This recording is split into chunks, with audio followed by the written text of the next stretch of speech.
کثرت سے سجدہ کر اور سجدے میں کثرت سے پڑھ استغفر اللہ ربی واتوب الیہ. اللہ تیرے اس عمل کی برکت سے تجھے صاحب اولاد بنائے.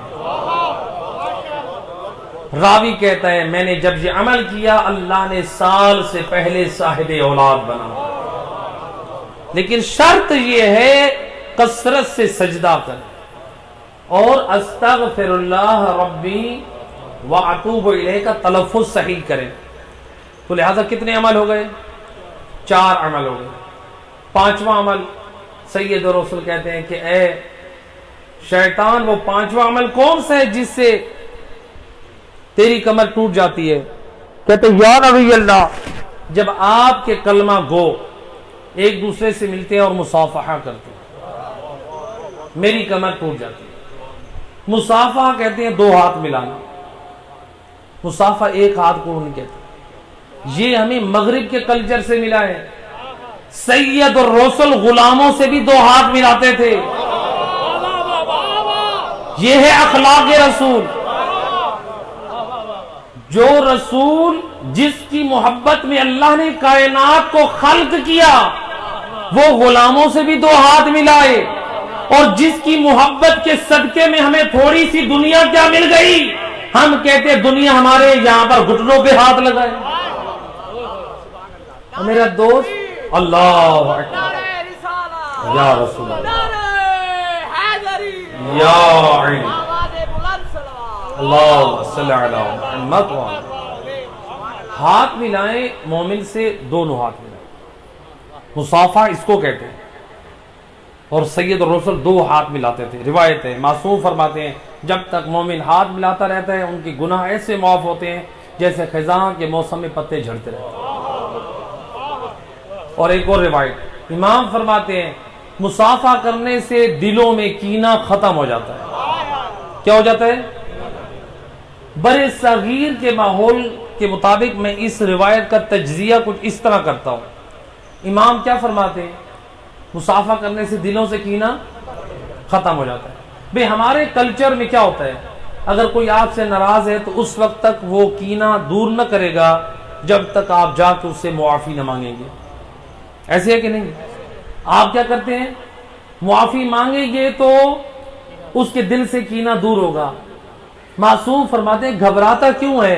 اسلام تیری عزت کو باقی رکھنا چاہتا ہے. دیکھیں جب مصافحہ آپ کرتے ہیں سامنے والے کے اگر ہاتھ نہ ہو تو آپ کی پوزیشن معافی والی ہے. اللہ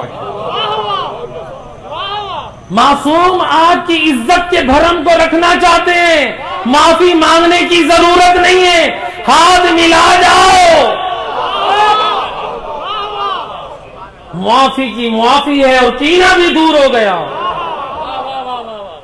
مصافحہ آیت اللہ سیستانی جو اس وقت 93 سال کے نائب امام نجف اشرف میں بیٹھے ہیں، جو زائرین امام کی زیارت کے لیے روزانہ 2 گھنٹے بیٹھتے ہیں، لیکن ان کی کمر کے مہروں میں اتنا درد رہتا ہے جو ان کے قریبی گھر کے افراد ہیں کہ اب بھی آیت اللہ سیستانی جو نماز تہجد میں نماز وتر میں دعا مانگتے ہیں ان کی وہ دعا آدھے گھنٹے سے کم نہیں ہوتی. اللہ اکبر.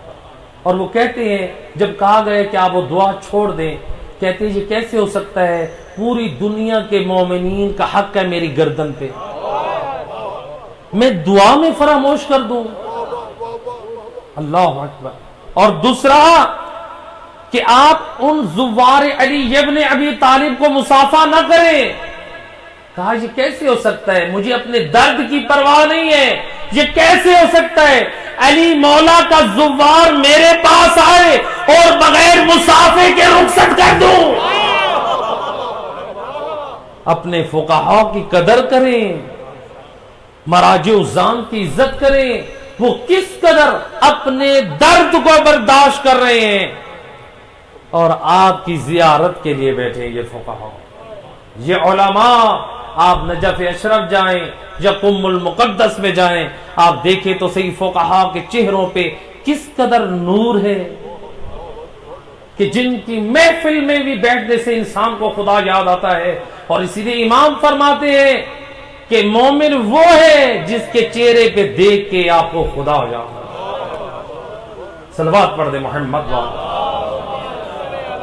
صلی اللہ علیہ محمد. 5 عمل ہو گئے. آج کافی وقت لے لیا آپ لوگوں کا. سید الرسل فرماتے ہیں کہ اے شیطان، چھٹا عمل کون سا جس سے، آخری عمل ہے جس سے تیری کمر ٹوٹ جاتی ہے. کہتے ہیں یا نبی اللہ، جب آپ کے کلمہ گو ایک دوسرے سے ملتے ہیں اور کہتے ہیں السلام علیکم، تو میری کمر ٹوٹ جاتی ہے. سلام کرنے سے کیا ہوتا ہے؟ شیطان کی کمر ٹوٹ جاتی ہے. حدیث قصہ آپ لوگ سنتے بھی ہیں اور پڑھتے بھی ہیں. حدیث قصہ میں پنجتن پاک نے ایک دوسرے پہ سلام کیا ہے. ایسی ہے کہ نہیں؟ حدیث قصہ نے بتایا پنجتن پاک کی نگاہ میں کوئی افضل عمل ہے ادب کا، وہ السلام علیکم ہے. اور اللہ قرآن میں فرما رہا ہے جب جنتی لوگ ایک دوسرے سے ملاقات کریں گے یا فرشتے جنتیوں پہ سلام کریں گے تو کیا کہیں گے؟ کہیں گے سلام علیکم. گویا قرآن نے اور اہل بیت نے بتایا جو ملنے کا افضل طریقہ ہے وہ ہے السلام علیکم. باقی سارے طریقے میرے اور آپ کے بنائے ہوئے ہیں. اہل بیت کے نزدیک السلام علیکم ہے. حدیث قصہ میں اپنی اصلاح کریں. ہم کہاں جا رہے ہیں؟ حدیث قصہ کو صرف پڑھے نہیں، حدیث قصہ کی تعلیمات پہ عمل کریں جو پنجتن پاک نے اپنی تعلیم کو بیان کیا ہے اور قرآن کریم جو سمجھا رہا ہے. سلام. اور امیر المومنین علی ابن ابی طالب علیہ الصلوۃ والسلام اللہم صلی علی محمد وعلی. امام فرماتے ہیں سلام کی 70 نیکیاں. امام فرماتے ہیں 69 نیکی یعنی 69 نیکیوں کا ثواب ملتا ہے اس کو جو سلام کرتا ہے، اور 1 کا ثواب اس کو ملتا ہے جو جواب. بے سلام کرنا کیا ہے؟ مستحب ہے. اور جواب دینا کیا ہے؟ واجب ہے. بھئی یہ کیا مستحب کا ثواب زیادہ ہے اور واجب کا ثواب کم ہے؟ کیوں؟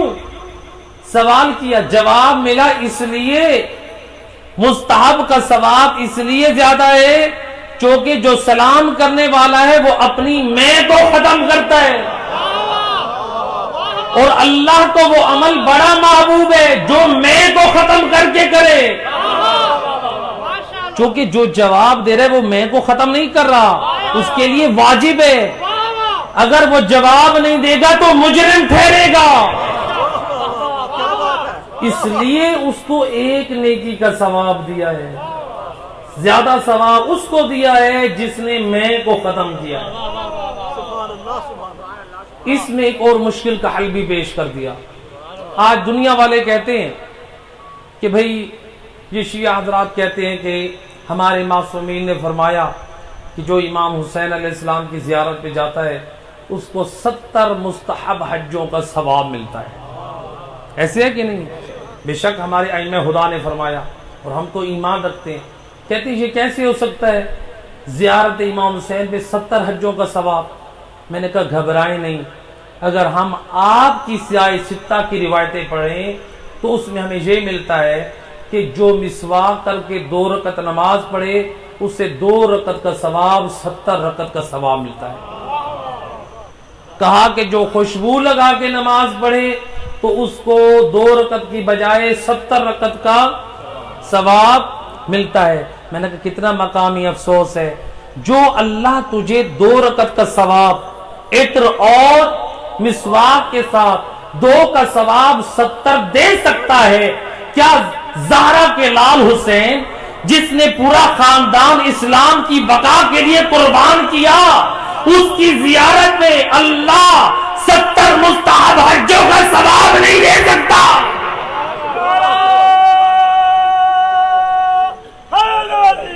یا علی، اللہ تجھے اور مجھے مسواک پہ ثواب دے سکتا ہے. خوشبو لگانے پہ دے سکتا ہے، زیارت امام پہ نہیں دے سکتا. تو لہذا انسان کو تنگ نظر نہیں ہونا چاہیے. ایک صلوات پڑھ دے محمد والا.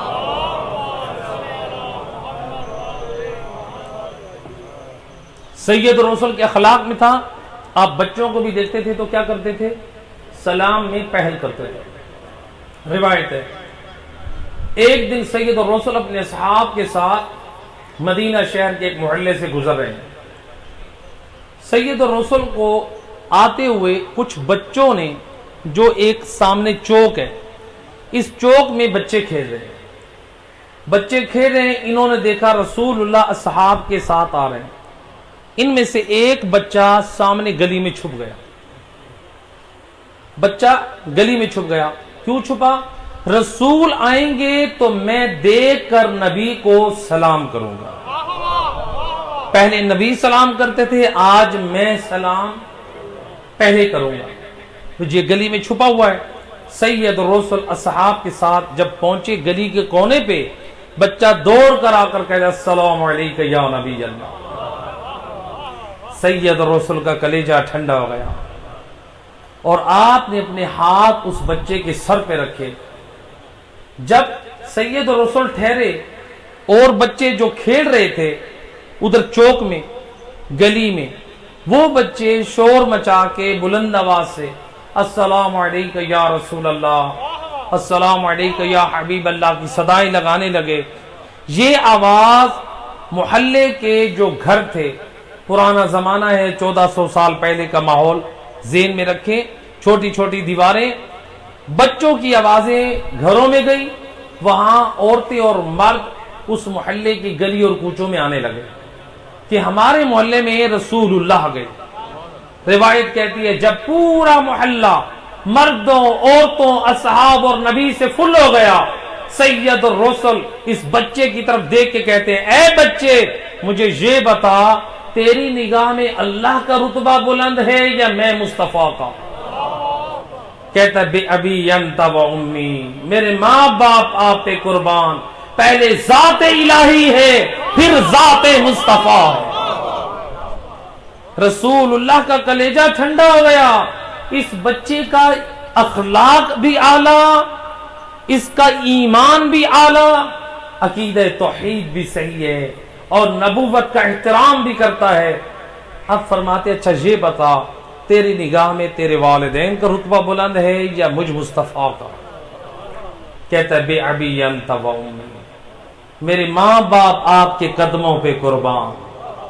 یا رسول اللہ پہلے ذات مصطفیٰ ہے پھر میرے والدین ہیں. جب سید الرسل نے دیکھا اخلاق بھی بلند ہے، ایمان بھی بلند ہے، والدین کی عزت اور توقیر کرنے والا ہے، لسان وحی سے اپنے اصحاب اور لوگوں کی طرف دیکھ کے فرماتے ہیں ایھا الناس کونوا مثل ھذا الصبی، اے لوگوں اس بچے کی مانند بن جاؤ. رسول نے بتا دیا معیار عمر نہیں ہے، معیار ہے ایمان اور عمل صالح. ایک صلوات پڑھ دیں محمد وآل محمد صلی اللہ علیہ. معیار ایمان اور عمل، آپ نے معیار کسی کی عمر کو نہیں دیکھنا. تو گویا نبی فرما رہے اس بچے کی مانند بن جاؤ. تاریخ کہتی جی اتنا پاک کردار والا بچہ تھا تو تاریخ کہتی ہے اس بچے کا نام تھا حبیب ابن مظاہر. اللہ، نعرہ رسالت، نعرہ حیدری، یا علی، بلندتر صلوات. اللہم صلی علی حبیب ابن مظاہر. جب کردار اتنا پاک ہو تو پھر اللہ ایسے افراد کو نصرت دین کے لیے منتخب کرے. اجرکم علی اللہ زیادہ. روایت کہتی ہے 11 محرم کو علی کی بیٹی جناب فضہ کو وسیلہ بنا رہی ہے. آج جو بیوی اللہ کی بارگاہ میں وسیلہ بنتی ہے، کربلا میں بیوی اتنی مجبور ہے کنیز کو وسیلہ بنا لے۔ اما فضا عمر ابن سعد سے جا کر کہہ دے تو نے اپنے نجس لاشوں کو دفن کر لیا، کیا اجازت ہے میں اپنا ماں جایا حسین کو دفن؟ اجرکم علی اللہ عزت۔ ابھی تک تو اس عمر ابن سعد کے تلوار و تیر سے مرد زخمی ہو رہے، لیکن اس لعین نے زبان کا ایسا تیر مارا علی کی بیٹی کا جگر زخمی ہو گیا۔ کہتا ہے فضا علی کی بیٹی سے جا کر کہہ دے دفن تو مسلمانوں کو کیا۔ اجرکم علی اللہ، اجرکم علی اللہ۔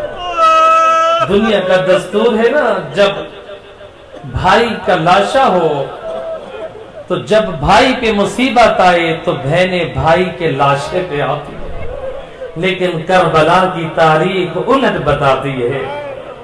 بہنیں بھائیوں کے لاشوں پہ آتی ہیں دنیا میں، لیکن کربلا میں بہنیں بھائیوں کے لاشوں کو چھوڑ کے نکلی ہیں۔ دنیا میں بھائیوں کے لاشیں قبرستانوں کی طرف جاتے ہیں، لیکن کربلا میں علی کی بیٹیوں نے لاشوں کو بغیر دفن کے چھوڑا۔ اجرکم علی اللہ عزت۔ 11 محرم ہے اور آل محمد کا یہ لٹا ہوا قافلہ اب یہ سوار ہونا چاہتا ہے۔ کیسے سوار ہو؟ ارباب مقاتل نے مختلف روایتیں نقل کی ہیں، کہا کہ اشقیاء کے ہاتھوں میں تازیانے تھے، اشقیاء کے ہاتھوں میں کوڑے تھے، وہ مارتے بھی تھے اور بیویوں کو بٹھاتے بھی تھے۔ لیکن ایک روایت کہتی ہے جب یہ بیویاں سوار ہونے لگیں، ان بیویوں کے ہاتھ پسے گردن بندھے ہیں، سواریاں بے پلان ہیں، سواریاں بے پلان اور بے محمل ہیں۔ روایت کہتی ہے جب یہ بیویاں جب سواریوں پہ سوار ہونا چاہتی ہیں، کیسے کس نے سوار کرایا؟ جب بیویوں کے ہاتھ بندھے تھے۔ روایت میں نے خود پڑھی ہے نجف میں، روایت کہتی ہے علی کی بیٹی ہر مستور کی سواری کے ساتھ کھڑی ہوتی ہے اور اپنے بدن کا سہارا دیتی ہے۔ اللہ جانے کیسے بے پلان اونٹ پہ سوار ہوتی ہے۔ اجرکم علی اللہ زادارو، ہر بیوی کو سوار کرایا۔ ہر علی کی بیٹی نے، روایت کہتی ہے جب سب سوار ہو گئی اب علی کی بیٹی سوار ہونا چاہتی ہے۔ روایت کہتی ہے کوئی سوار کرانے والا تو نہ تھا، ہے بیوی کے ہاتھ پسے گردن بندھے ہیں۔ نظرت یمینا و شمالا، او علی کی بیٹی کبھی دائیں دیکھتی ہے تو کبھی بائیں۔ ہے کیوں دیکھا بیوی نے؟ شاید دیکھ رہی ہو میرا عباس بھیا، اے حسین مظلوم، اے اکبر کہاں سو گئے؟ اور جب مدینے سے چلی تھی اور 18 جوانان بنی ہاشم اور زینب کے لیے محمل کا پردہ اٹھانے والے تھے اور سواری لانے والے تھے، ہے قدم کا سہارا دینے والے تھے، ہے لیکن آج جب علی کی بیٹی اجڑی ہے، سر پہ ردا نہیں ہے، اے شرابی موجود ہے، او بھائی کے قاتل موجود ہے۔ روایت کہتی ہے یہ اشقیاء یہ ہنستے بھی ہیں، او علی کی بیٹی کو دیکھ کے تالیاں بھی بجاتے ہیں۔ اجرکم علی اللہ زادارو، ہے علی کی بیٹی بے کس مجبور ہے۔ روایت کہتی ہے یہ منظر دیکھا میرے چوتھے امام نے اور خود کو گھسیٹنا شروع کیا، طاقت تو نہ تھی میرا امام کھڑا ہو سکے۔ روایت کہتی ہے زمین کربلا پہ خود کو گھسیٹتے گھسیٹتے اس ناکہ کے قریب لائے، اور جس ناکہ پہ علی کی بیٹی نے سوار ہونا ہے سید سجاد نے اپنی کمر پشت ناکا سے لگائی، یا امتا، اور پھپھی اماں قدم رکھ کے سوار ہو جائے، علی کی بیٹی نے قدم رکھا اور سید سجاد جھک گئے، بی بی نے دوسری مرتبہ کوشش کی، تیسری مرتبہ جب سید سجاد نہ سنبھلے، اوا غربدا کی صدا، ادھر سے شمر یہ منظر دیکھا، ہاتھ میں تازیانہ لے کے آیا اور میرے بیمار امام کے اور نازک بدن پہ مارنے لگا، اے علی کی بیٹی نے اور خود کو امام پہ گرا دیا، اور محافظ امامت بی اور کاشمر لئی، اور جب تک میرے وقت کا امام اور زندہ ہے، اے تو کچھ نہیں کہہ سکتا۔ الا لعنت اللہ علی القوم الظالمین وسيعلم الذين ظلموا أي منقلب ينقلبون۔ اے کریم مہربان اللہ،